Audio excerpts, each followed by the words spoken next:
con una serie de intervenciones y preguntas de parte de los representantes de los medios de comunicación, comenzando justamente con quienes han pedido este uso de la voz y que están en la sala, comenzando con Juan Carlos Machorro del periódico AM.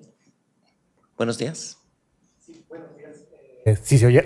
Buenos días, Juan Carlos Machorro del periódico AM. Si pudieran comentarme, no sé, el caso de la región del Bajío.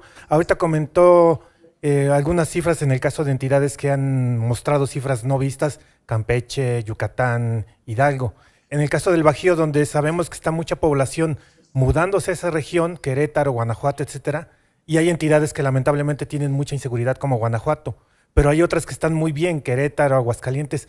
¿Qué notan en esa región como que para que se dé, llamémosle, esa disparidad de percepción de seguridad? Muchas gracias. Muchas gracias, Juan Carlos, por esta pregunta. Seguiríamos con Óscar Vargas del periódico El Financiero. Sí, ¿qué tal? Buen día. La pregunta son dos preguntas. La primera es, ¿cómo consideran ustedes el delito de extorsión? Están diciendo que es uno de los que han subido bastante en este año, en esta encuesta, porque se conoce el derecho de pisos, conocemos lo que está pasando en Michoacán con los limoneros, conocemos lo que está pasando con los camiones de Tizayuca, los empresarios. Entonces quisiera saber en qué consiste o cuáles son los subíndices de la extorsión. Y mi segunda pregunta sería en torno a los delitos en la Ciudad de México, que dicen que son una entidad donde ha subido más. Sin embargo, Claudia Sheinbaum en sus campañas o precampañas o asambleas informativas, como ella le llama, ha pregonado que ha disminuido el delito, que ella dejó una Ciudad de México con menores delitos. Sin embargo, ustedes están dando otras cifras. Quisiera saber cuáles son los delitos que más han aumentado en la Ciudad de México, por favor. Muchas gracias, Óscar. Por el momento tenemos estas dos preguntas aquí en sala. Si les parece, podríamos pasar a dar respuesta a las mismas, comenzando con la doctora Márquez. Sí, antes de pasar a las respuestas puntuales, recordarles que el INEGI tiene como su mandato la medición de los fenómenos para los que diseña encuestas o censos o tiene acceso a registros administrativos. Entonces, algunas de nuestras preguntas se quedan justamente en medio, es decir, nosotros no podemos adelantar o aventurar ya sea hipótesis, causas de los fenómenos que medimos. Entonces, estas preguntas seguramente van a tener respuesta en términos de las cifras que recuperamos de la encuesta, pero no podemos analizar estas encuestas y decir, seguramente hay estos tres factores que lo explican, porque no es el mandato del INEGI, sino justamente quedarse en la medición. Entonces, no crean que no estamos haciendo, estamos tratando de responder sus preguntas con los elementos que tenemos, pero no podemos adelantar preguntas. Entonces, un poco es una acotación que siempre hacemos o tratamos de hacer para que nuestros compañeros de la prensa nos entiendan también en la parte de dónde ponemos nosotros la raya en términos de lo que respondemos a sus puntuales, diría yo, e interesantes preguntas. Ahora sí, adelante. Muchas gracias.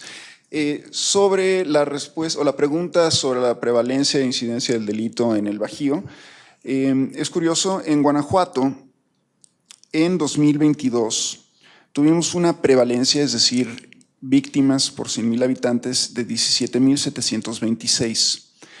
En contraste, en 2021, la cifra fue de 25,648, en 2020, año pandémico, 22,928, y en 2019 de 26,980. Es decir, notamos una disminución estadísticamente significativa en Guanajuato en prevalencia entre 2022 y los años previos. Sobre Querétaro, el dato para Querétaro en 2022 fue de 26,983, es decir, superior al de Guanajuato, y similar al de Querétaro en el 2021 con 26.457. En 2020, año pandémico de nuevo, la prevalencia fue de 24.978 y en 2019 de 27.959. De manera que vemos más bien estabilidad en Querétaro y disminución en Guanajuato en términos de prevalencia. En términos de incidencia delictiva, para Guanajuato en 2022 tenemos un dato de 23.011 delitos por 100,000 habitantes contra 29.936 en 2021, es decir, una diferencia estadísticamente significativa. Y para 2020 el dato fue de 29.106. En 2019, y este es un dato importante, el dato fue de 50.994, de manera que vemos una disminución sostenida en Guanajuato a lo largo de los últimos 4 o 5 años.